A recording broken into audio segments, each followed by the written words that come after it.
gubernatorial vetoes won't be a slam dunk. And last week, the House Oversight Committee kicked off their probe into the state's bureaucracy in an echo of what's happening in Washington with Elon Musk's Department of Government Efficiency, or DOGE. It's a lot, and here to help us get a grip on the goings-on are Bryan Anderson, Colin Campbell, and Lucille Sherman. Bryan is a freelance journalist covering North Carolina politics. He produces the Anderson Alerts Substack Newsletter, which is quickly becoming the go-to publication for those who follow Jones Street. Not to take anything away from Colin Campbell, of course, who is the Capitol Bureau Chief and political reporter for WUNC, and Lucille Sherman has a similar beat for Axios Raleigh. Good morning, everybody. Thank you for being here. Welcome. Great to be here. Thanks for having us. So, Bryan, as I said, more than 500 bills have been introduced so far. Put that into perspective for the average session at this stage, long or short. Is that a lot of bills or about normal? Well, let's take them one by one. House bill, I'm kidding. No, it's it's been certainly very active, but not without good reason. I mean, we've had a hurricane we've had to respond to. There's a number of new lawmakers, and anytime you have a new wave of lawmakers, they're going to want to put their mark in and show their priorities. There's a lot of changes that people want in response to a sweeping bill passed last year about downzoning, and there's a lot of local bills. So it's a high number, but a lot of these bills, there's a lot of local bills and a lot of new lawmakers who just want to really get the ball rolling quickly. So, Colin, we have a new governor, Josh Stein, a new House Speaker, Destin Hall. In the House, Republicans are one vote shy of a supermajority, but Donald Trump took the state, and he is running roughshod over Washington. What's the mood in the State House, and is it being influenced by any or all of these developments? I think it's being influenced by some. Certainly, Republicans in the North Carolina legislature really don't seem to have any problem with what they're seeing happening at the federal level, and in fact are trying to emulate some of the Elon Musk Doge style review of state government. Of course, here we have a Democratic governor, so there's not the possibility for someone in the executive branch to kind of initiate this line by line or agency by agency type of cuts and start firing people and things like that. We're not going to see that here from the legislative standpoint. However, there is a new House committee that is based around the idea of government efficiency and going after programs that they think may be potentially targeted for cuts or they view as wasteful or unnecessary. The new state auditor is Republican Dave Bullock. He is also pledged to do more efficiency style audits of things like the Division of Motor Vehicles. So I think we could see those kinds of things, particularly as we get into the state budget process where revenue may be looking a little bit tight this year, where they're trying to find different programs that Republicans think are not valuable to cut. I would say the one thing that is potentially coming down the pike from Washington that has lawmakers of both parties really concerned is potential cuts to Medicaid, because North Carolina expanded Medicaid just a couple years ago. That's an additional 600,000 people on the Medicaid rolls here. If the federal government cuts its matching funds for Medicaid, the immediate impact in North Carolina, based on the way the law is structured here, is that expansion goes away. So lawmakers are looking at, could they potentially afford to make up the difference and keep those people on federal government health care if that cuts him to pass at the federal level, or just suddenly we have a bunch of people who are losing out on health care in North Carolina as a result of what happens in D.C. Lucille, as I mentioned, for several years, Republicans have had this supermajority in the legislature, which allowed them to override any gubernatorial veto that might have come their way. This year, they lost that supermajority by one vote, but it doesn't mean that they can't override a gubernatorial veto. It would require at least one Democrat to cross the aisle and vote against their governor. How likely is that to happen in this current political environment?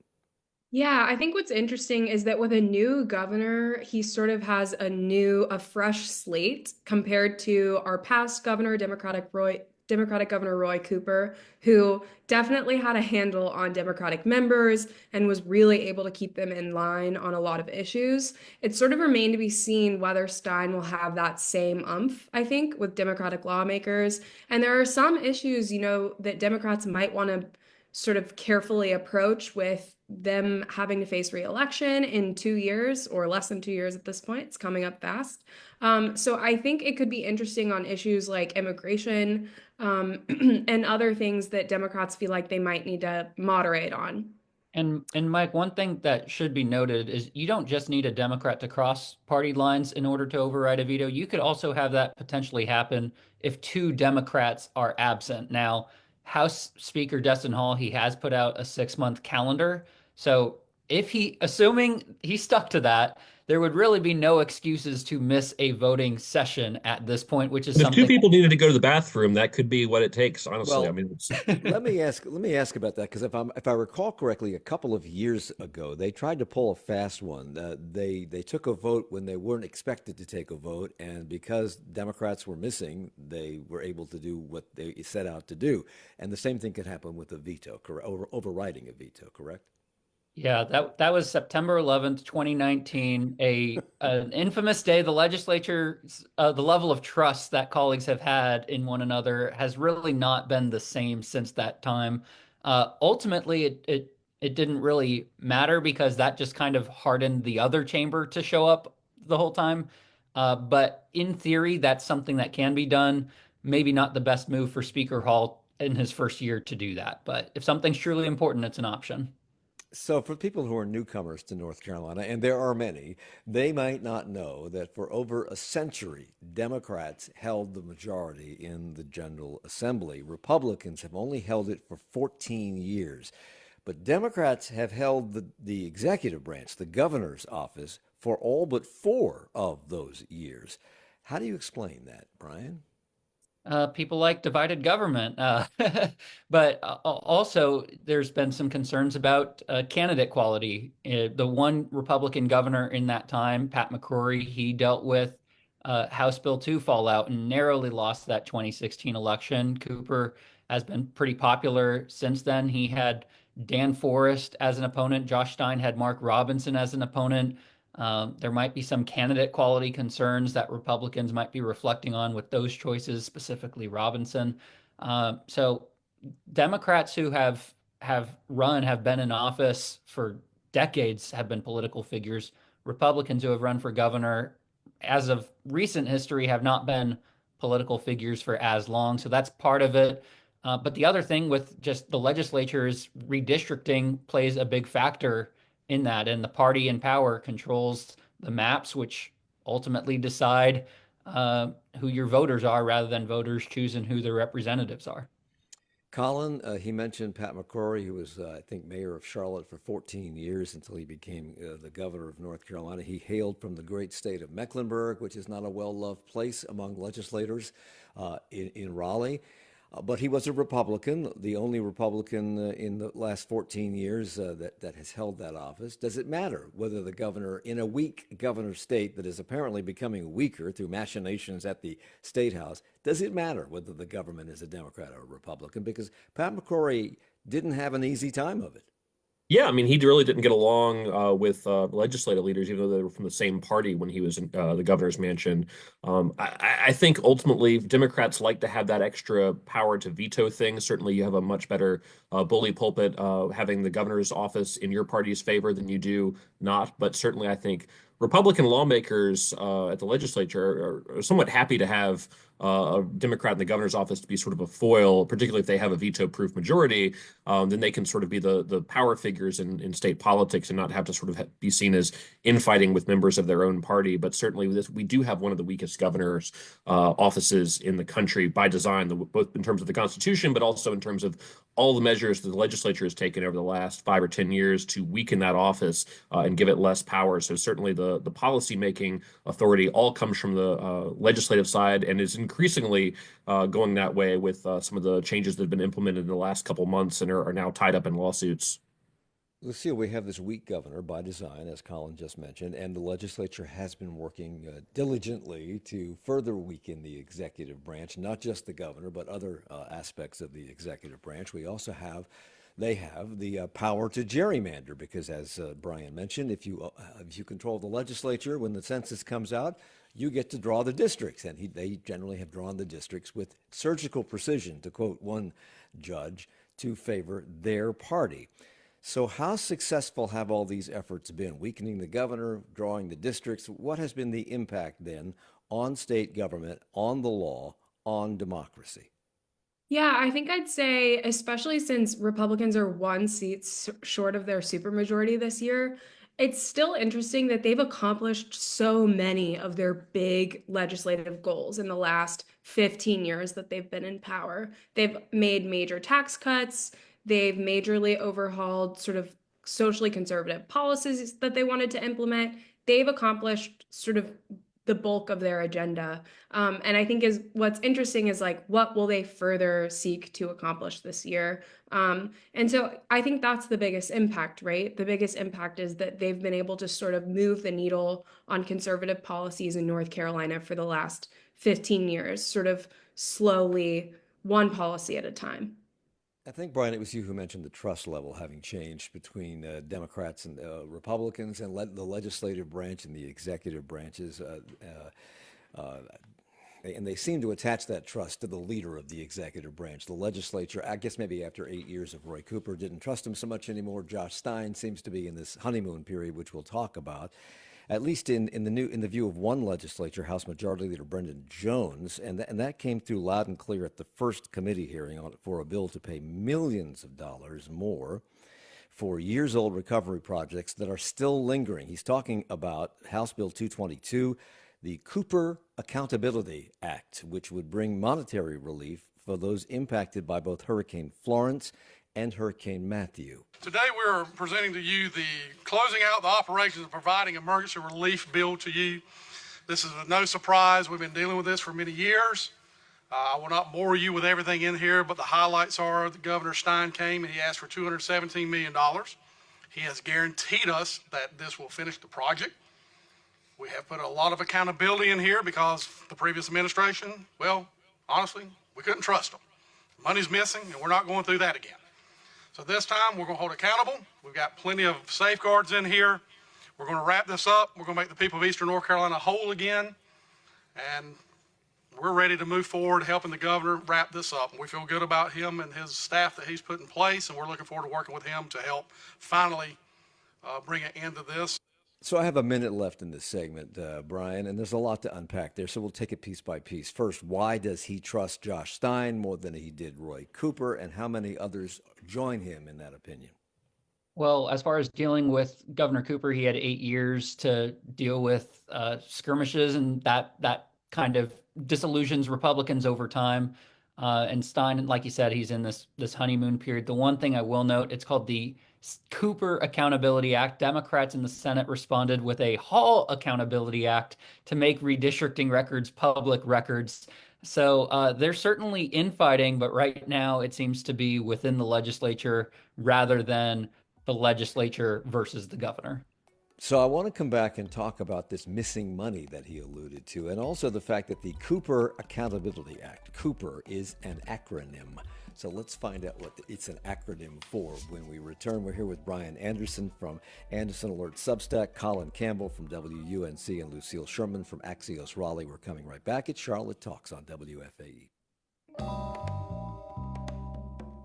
Good morning. You're listening to Charlotte Talks right here on 90.7 WFAE. On tomorrow's local news roundup, Matthew's opposition to the transit plan may be softening. We take a closer look at why. Wildfires blaze across the Carolinas. Overdose deaths in Mecklenburg County have increased dramatically for Black and Hispanic residents since 2019. And the Carolina Theater readies itself for an opening night 47 years in the making. These stories and more with our roundtable of reporters tomorrow morning at 9 right here on 90.7 WFAE.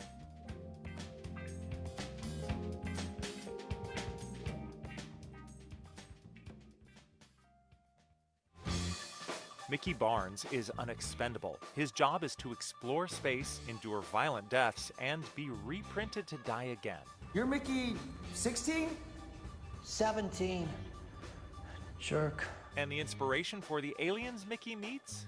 Croissants. I'm Ari Shapiro, director Bong Joon-ho on his wild new movie, Mickey 17, on the next All Things Considered from NPR News. And you can tune in to All Things Considered this afternoon at 4 o'clock. Support comes from WFAE listeners and Mazda of South Charlotte, committed to drivers that share Mazda's passion that cars make driving matter. More at mazdaofsouthcharlotte.com. This is Charlotte Talks here on WFAE. It's Charlotte Talks on Listener Funded, 90.7 WFAE and WFHE. I'm Mike Collins. We're talking about what's going on in the legislature as the opening days of the long session are underway with Bryan Anderson, editor of the Anderson Alerts Substack Newsletter, Lucille Sherman, reporter for Axios Raleigh, and Colin Campbell, Capitol Bureau Chief for WUNC. So a moment ago we heard the House Majority Leader Brendan Jones, a Republican, talk about the missing money from hurricane relief efforts for Hurricanes Florence and Matthews that happened, he alleges, under the Cooper administration. Bryan, what missing money? How much is it? Where did it go? Why is it missing?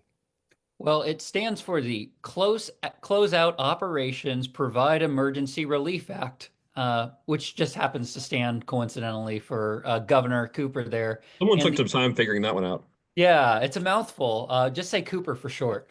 But really, what has happened is with Hurricanes Matthew, Hurricanes Florence, that brought tremendous devastation to the state, particularly eastern North Carolina. And as part of this recovery process, there was a lot of red tape that residents went through. There's some examples of people still not having homes years and years later, which Republican lawmakers just see as inexcusable. And they pin the blame on that for Governor Cooper and people he appointed to that recovery office. And it's worth noting that Stein has sort of tried to shut that down and create a new office to respond to Hurricane Helene.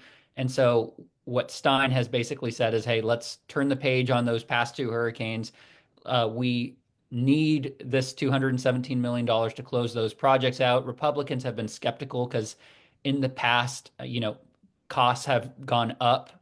Some people might say building materials have gone up, inflation's gone up, other things have caused the cost to be higher than expected. But certainly, if there's bipartisan agreement on one thing, it's that nobody's happy with what these people are still having to go through. And of course, one of the first orders of business this time around was focusing on yet another hurricane and the relief money for that, additional relief money for that. We're talking about Hurricane Helene recovery efforts in western North Carolina. The state Senate drew up a bill that directs $533 million in additional funding. Here's Republican Senator Kevin Corbin, who represents Cherokee, Clay, and Graham counties. He acknowledges that this is just one more step in funding these efforts, with more to come. This is the fourth round of funding, and there'll be more. And living in that area, those of us who are in the affected areas understand this is a long-term fix, long-term solution, long-term funding. So the House came up with its own relief package of slightly less money, $500 million.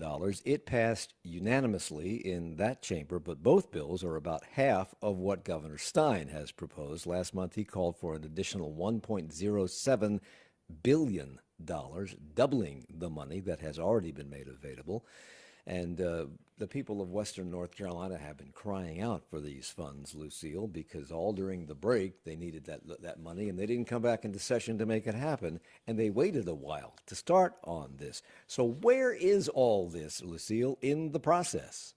Yeah, I think one thing that's worth noting is last fall, whenever the legislature worked on these bills, they noted that this was before President Trump came into office, but they noted that they didn't want to get ahead of the federal government and spend money that the federal government might be giving them instead. So that's one reason why they've sort of proceeded with caution and proceeded slowly. They don't want to spend money that the federal government might give them.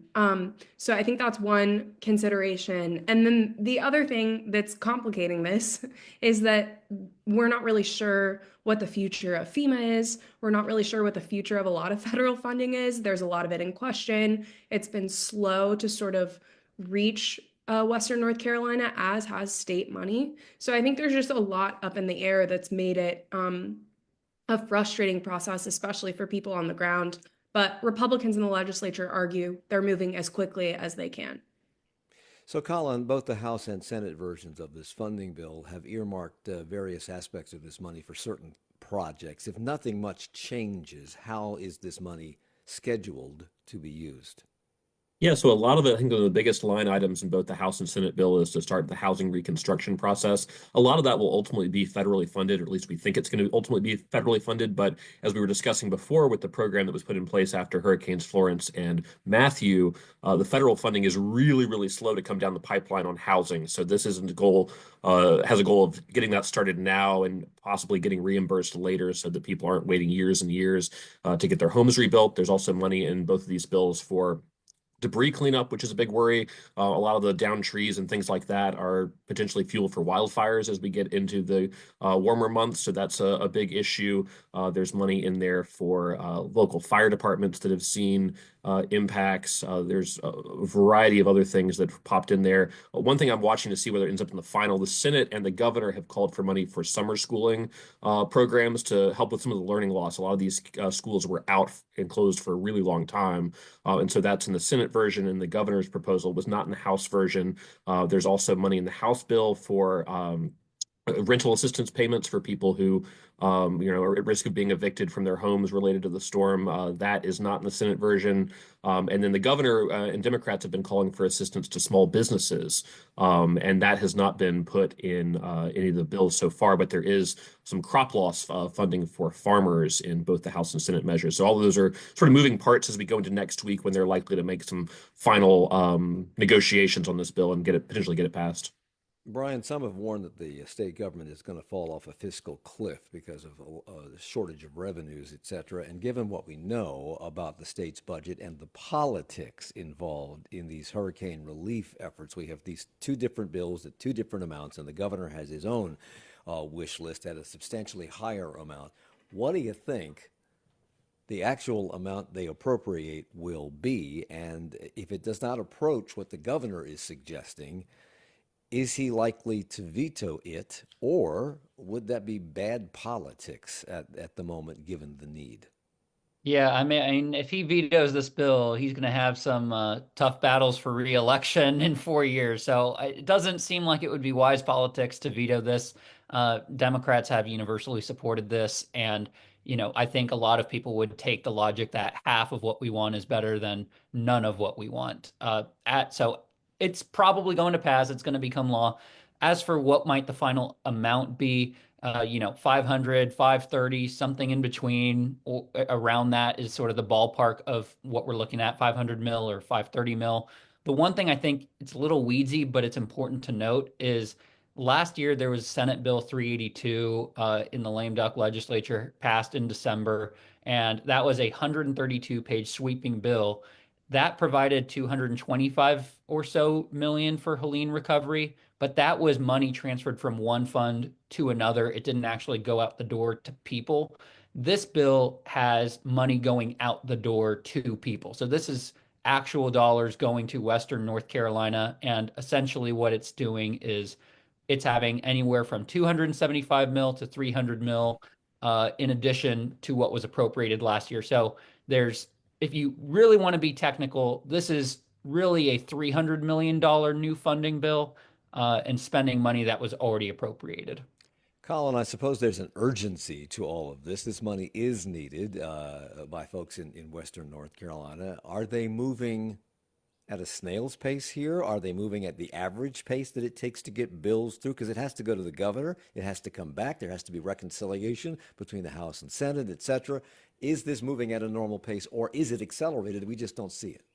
I mean, it is one of the first things that's going to cross the finish line for this legislative session. So things do tend to move fairly slowly. I will say with disaster relief bills, sometimes they can essentially do all the backroom negotiating ahead of time, which is what we saw last fall when they passed 2 rounds of initial hurricane relief in October. Those went through the process in about a day or two. This is taking a good bit longer, and it's all against the backdrop of, this is a small percentage of I think it's 16 or 17 billion dollars that are likely coming to North Carolina through the disaster relief legislation Congress passed in December, but a very small amount of that money has actually gotten out on the ground. So I think the challenge is even once they pass this, there's still some steps in terms of the state agencies or local agencies getting the funding before it actually gets out on the ground and the money actually correlates to actual recovery work being done, whether it's rebuilding homes or clearing debris or whatever it may be.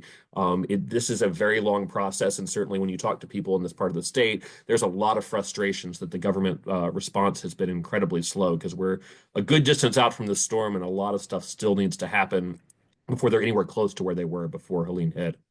So And Governor Stein, go ahead. I was just going to say, and just in terms of the politics of this, like Colin said, you have a lot of very frustrated people, but the problem Republicans have is when you say we need to wait to see what the federal government does, and the federal government is having some chaos right now as to what it looks like. When you keep finding reasons to kick the can down the road on conversations that maybe could have happened over the course of the last few months, people are going to be very frustrated and just see that as an action. There are some good reasons for why it's been slow, but at the end of the day, in terms of politics, people want this to have been passed yesterday, months ago. It's already past due. So trust in Raleigh at the legislature seems to be in short supply. And one area where it's demonstrated rather clearly was with former insurance commissioner and now former DMV commissioner Wayne Goodwin. He stepped down the same day that he had this exchange with House Majority Leader Brendan Jones. There's been years to fix these problems. You decided to bail on it. Understandable. I didn't bail. Why should North Carolinians believe anything that's being said today? Well, first of all, I didn't bail. I decided not to reapply. There's no guarantee that I would be selected, so I didn't bail on something. I'm deciding to. You feel like you would have been selected? Do you think your performance would have the merit to be selected again? Yes. That's my opinion. We all have one. Yes, we do. Swing. So this was part of of a hearing held by the state's own DOJ committee, which we will talk about in a minute. But first, Lucille, put that exchange into context. Was this strictly about long wait times at the DMV, or was there more to it than that? And was Wayne Goodwin's decision to step down that same day as the agency's head the direct result of that hearing? Yeah, I don't know I can't really say for sure if it was the direct result of that hearing. The timing was certainly interesting. I do think that Wayne Goodwin has faced so much criticism and also frustration just from the general public from his handling of DMV. There's been not only long wait times, but taking a long time to produce licenses. I mean, anybody who's gone to the DMV in the last year or two, especially who has tried to make an appointment, knows that it's been very difficult to do that. I think what the legislature has been trying to drill down on is like how much of this is Wayne Goodwin's fault himself, and how much of this is just sort of circumstances that were dealt to him. And I think that's sort of where this legislature is trying to like thread the needle on that. Also, I think Brendan, have things gotten worse? I mean, all of us have to go to the DMV on a regular basis to get licenses renewed, to change license plates, etc. I've just gone through this myself, and it was particularly onerous this time, but not that much more so than the previous times that I've been. At least that's my anecdotal opinion. Are things really worse? I think so. I mean, the DMV isn't ever particularly a joyous experience by any means. But the lines at the DMV are so long that people who work full-time jobs can't make it through the line, even if they've made an appointment. That is, people who work full-time jobs or work hourly wage jobs should be able to go and get their license, within a few hours. The fact that they can't is astounding, but I will say part of that is Wayne Goodwin can only do so much with a limited staff, and the legislature has cut funding across all state agencies over the years, and I don't think Wayne Goodwin's DMV is really immune to that. So he's arguing, short staffing is a big part of that. So how much of that is his fault? That's what this and staffing might become even more short in the coming months. Elon Musk, of course, we know is running the Department of Government Efficiency in Washington. Efficiency may not be the right word, but nonetheless, he's in charge of taking a sledgehammer to things up there. It's become highly controversial for myriad reasons. And now North Carolina conservatives, Colin, appear to want something similar. And House Majority Leader Brendan Jones, who chairs the House Oversight Committee, promises, quote, a series of hearings to evaluate if agencies are effective and efficient. They have summoned the heads of various agencies to have them explain how those agencies make life better for people in the state. At that first meeting, he announced, quote, "That's why we're here, to oversee, to ask what's working and what's not working. We want to know if North Carolinians are getting what they pay for." At least this is happening among elected officials, unlike what's happening in Washington. How do they plan to approach this? Yeah, I think the process here, and it seems to be largely based in the House. The Senate doesn't seem to be quite as interested in doing this kind of granular review of what different state agencies do. But I think as the budgets are crafted, the sort of through line we'll see through this is if there's an agency that this particular committee views as wasteful or a program they think is not worthwhile, you could see that cut in the state's budget. Another interesting bill that the House is moving with this week would take the state to a process called zero-based budgeting, which, to get a little bit in the weeds, right now most state agencies go into the budget process and they get the same amount they got last year, but then they ask for more. If you went to zero-based budgeting, all the agencies would have to justify all the funding they're already receiving, and that number could change or drop depending on the year. So that seems to be the direction the House is going in. Whether we see the Senate want to get that down in the weeds on different state agencies, I think remains to be seen. But certainly, sort of broadly, I think you could see budget cuts on the horizon, but you won't necessarily see the abrupt firings you see in the federal government because the executive branch is controlled by Josh Stein, not someone who can suddenly just go in and tell people they're no longer wanted in their jobs. One of the focuses of these DOGE efforts will be DEI, which has already been eradicated at the federal level. And again, House Majority Leader Jones, this time speaking on House Speaker Destin Hall's Member Minute Shorts on X, talking about his bill to remove DEI from state agencies. DEI in North Carolina is done. My bill, House Bill 171, is putting an end to it in North Carolina. It's time to make merit matter again. And to sure, we're recruiting the best and the brightest to work in our public sectors. And House Member Bryan Anderson, a Republican from Cabarrus County, asked department heads from every agency if they had DEI staff or engaged in DEI practices, and asked a key question. We are excited here in the State House, and we're going to be having our own DOGE. The question is, can we expect your full transparency and cooperation with the people of North Carolina when our DOGE committee begins? Bryan, I have 40 seconds. Did he get an answer? Well, I spoke with Representative John Torbett yesterday, who's leading a DOGE-like effort. And right now he said the process so far is constituents send emails with concerns about issues. And as for what's going to happen going forward, I'm told in the next coming weeks, we might see a public dashboard to really make this process more user-friendly and accessible. So that's the transparency side, at least. When we come back, I want to talk a little bit more about these DEI efforts at the state level, because we've already known that they've taken care of that at the federal level, apparently. Well, we'll talk about them in North Carolina when we come back at Charlotte Talks on WFAE. It's Charlotte Talks on 90.7 WFAE. Coming up at 10 o'clock, abortion bans and restrictions are in effect in 14 states. People in the U.S. seeking reproductive care are starting to feel the consequences. What does the future of reproductive health look like in states with these strict abortion bans? That discussion and more on this morning's 1A at 10 o'clock. As a WFAE business underwriter, you have a unique opportunity to tell listeners about the products and services you offer to the community. You also get to tell them about your commitment to independent journalism. And because WFAE broadcasts just a few messages each hour, yours will stand out and be heard. And our listeners are likely to support your business or organization in return. To find out how you can become a WFAE business underwriter, visit WFAE.org/sponsorship. Support comes from WFAE listeners and AEG, presenting Kraftwerk's Multimedia Tour 2025, a comprehensive experience showcasing the evolution of electronic music. Monday, March 17th at Ovens Auditorium. Tickets at kraftwerk.com. And Goodwill Industries, offering career training programs and job search services to help individuals gain skills and connect with hiring employers. More information about the program and how to hire a Goodwill graduate at goodwillsp.org. This is Charlotte Talks right here on 90.7 WFAE.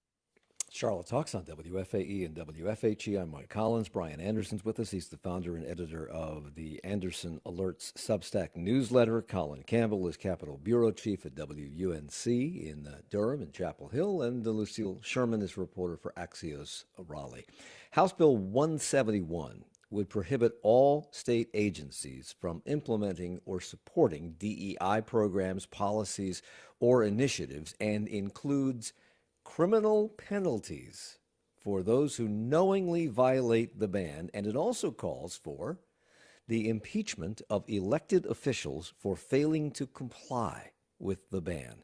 Some black lawmakers were highly critical of this bill. Senator Candy Smith, a Democrat from Greenville, who chairs the North Carolina State Legislative Black Caucus, told a news conference that her peers had just introduced a bill that could result in her impeachment because she is black. If I celebrate my culture, they're trying to impeach me. So it's important for me to learn your culture, but you can't learn mine, or I can't learn mine. So if I'm teaching anybody about how I grew up, what I learned in life, as far as me and my ancestors, I can be impeached. Colin, is that hyperbole or is there truth given the way the bill is written? I think this bill is written really broadly, which is what Senator Smith is getting at. I don't think necessarily the intent of the bill is to impeach her for talking about the fact that she's black. But the problem with these DEI bills, I think in general, is that there really isn't a firm definition of what is a diversity, equity, inclusion program. I think Republicans, when they talk about it, they're thinking about a office within a state agency or whatever that's designed to recruit non-white candidates and give them a extra point on the job search, things like that. Whereas when they actually write it out and try to explain it, it gets so broad that it catches potentially people just merely talking about Black history or things like that. And I think that's going to be one of the challenges if these bills come to pass, whether it's the House bill that we just discussed or the Senate bill that went through this week that is getting at DEI and banning it from K-12 schools. What does that actually look like in practice? And what are the specific things that are banned? And what can you still do that relates in any way to diversity? Like so many other things in the world today, at least in our country today, there are diametrically opposed views of what DEI is. So let me go back to for a moment to what we heard Brendan Jones say a moment ago about DEI being dead in North Carolina. It's time to make merit matter again. And to sure, we're recruiting the best and the brightest to work in our public sectors. Well, here's what Representative Candy Smith's take happens to be on that. This is diversity, equity, and inclusion. We're not talking about someone trying to injure people, cause harm, do anything negative. We are talking about trying to include individuals who have been excluded for the majority of the time to ensure that we have the best and the brightest. So Brendan Jones says DEI results in our not being able to get the best and the brightest. She says it results in our being able to get the best and the brightest. Two diametrically opposed versions of the path forward.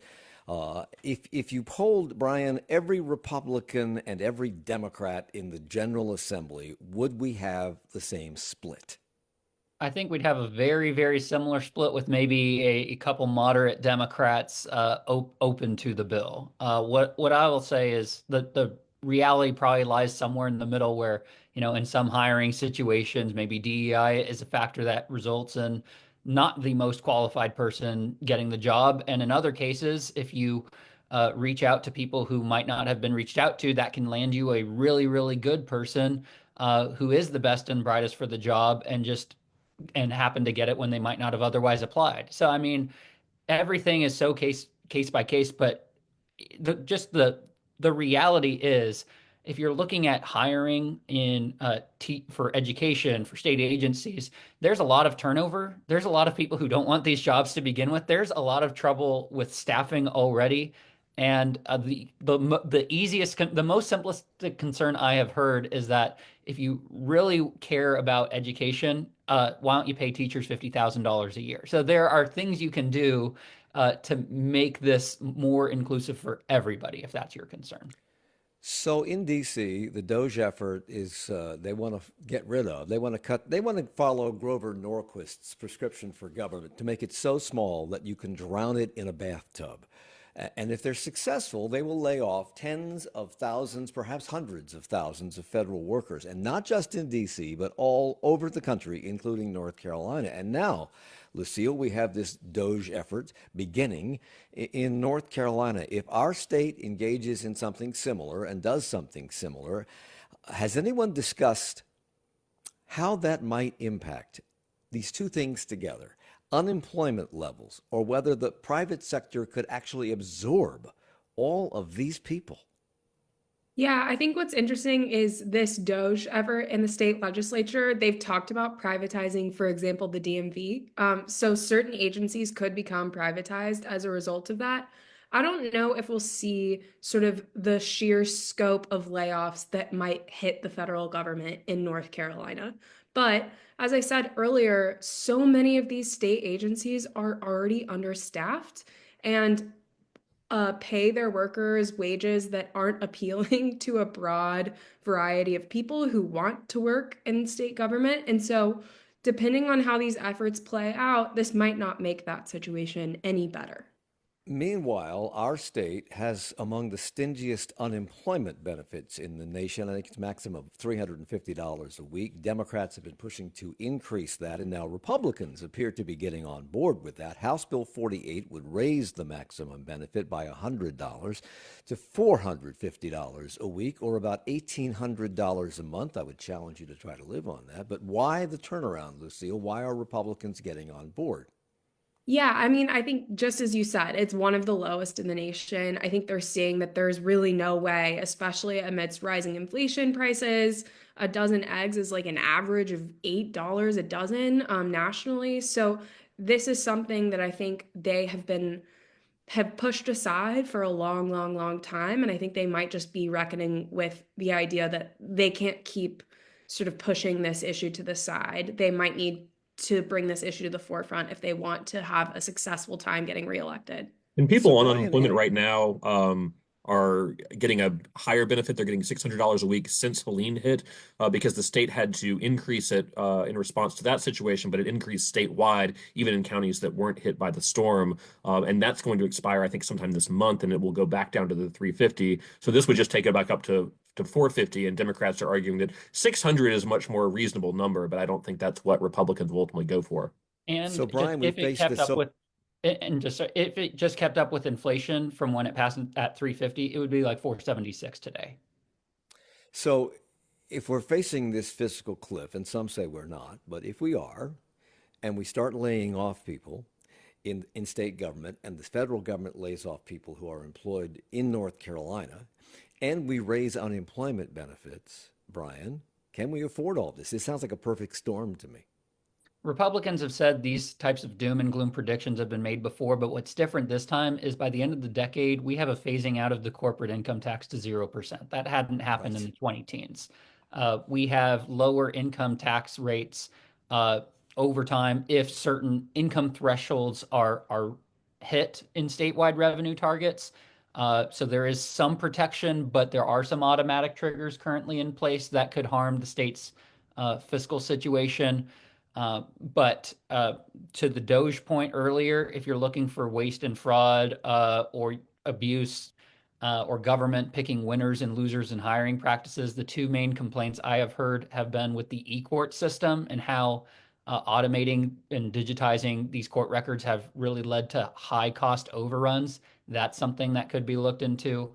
There's, I think, $500 million for the NC Innovation Fund, which really gives out grants, and that can be seen as picking winners and losers. The problem with the DOGE effort is as you're looking to try and cut things back, you really have to point the finger at yourself since Republicans have been in charge of the state since 2011. So that's kind of the irony of the situation. So we have 8 minutes left, and I have several things I want to get to before we wrap this up. Senate Leader Phil Berger spearheaded the new bill that would ensure that the state is helping the Trump administration carry out its immigration enforcement efforts. The entire Senate Republican caucus signed on to support this bill. Bryan, what would it do? So Colin's probably the one who's most closely tracked this. Okay. But Colin, what would it do? Yeah, so this is basically requiring other law enforcement agencies and state government to comply with ICE, for the university system in North Carolina to comply with ICE, sort of expanding on a bill that passed last year that was requiring sheriffs to do just that. This is sort of the Republicans inserting themselves into the national immigration debate and trying to get at that. And there was another bill filed just last night by House Speaker Destin Hall that seems to be targeting the Mecklenburg County Sheriff, who he argues is still not complying with ICE under the last bill. So this seems to be the big touch point. Yeah, go ahead, Lucille. One other thing I thought was interesting in that bill is that it directs the state to sort of comb through whether any illegal immigrants, are receiving state funds or government funds. I don't know where that's happening, and I don't know how that process will work. That's an interesting thing worth noting as well. So getting back to this, Speaker Destin Hall has pointed to this ongoing dispute between ICE and Mecklenburg County Sheriff Gary McFadden, who at first would not cooperate with ICE because he said it wasn't legal, and then changed his stance somewhat, and evidently says he does not have to inform ICE. He can inform them when he has somebody in custody, but when the custody term runs out and he is forced by law to let them go, he does not have to inform ICE that he's about to let them go. He says that's state law. If that's true, have lawmakers looked into changing the law?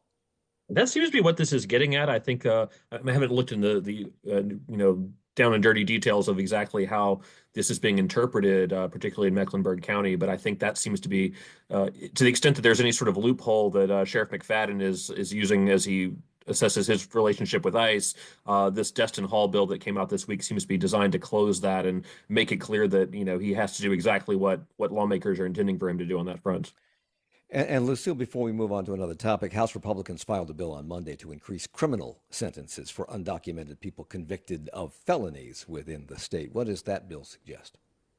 Yeah, I think it's sort of along the same lines that we're seeing here across the board. It's sort of bringing the state of North Carolina in line with the efforts that the federal government is making to sort of crack down on illegal immigration. Across the board. So House Bill 87, Bryan, would require all school districts to limit phone use unless a teacher incorporates those devices into a lesson. The Observer reported yesterday that it would also include computers and laptops, tablets, etc., that aren't part of an assignment in the classroom. A Pew Research study found that 1 in 3 teachers consider cell phones to be a distraction, a major problem. Does this bill have bipartisan support? Well, I'm surprised it's only 1 in 3 teachers, but I think there's a bill that's certainly going to get over the finish line. It's just a question of how strict will the cell phone ban policy be. The House wants this, the Senate wants this. That's usually a sign it's going to happen. The question is just how strict will this policy be? My sense is that it's going to land where there's some flexibility for the teacher to incorporate technology into their lesson plans and make sure that's not at risk. I know when I was a student, there were some computer-based devices that were necessary for lessons, but really what this is trying to target is text messaging during class and things getting out of hand. Well, Senate Bill 55, I think, passed last night on a bipartisan 41-1 vote. It passed on Tuesday, to require a ban on students having their phones turned on during class. What are parents saying about this, and is the legislature taking that into consideration, Lucille? Yeah, I think what's been super interesting to me about this is parents sort of have mixed views on this. You can find parents on either side of this issue.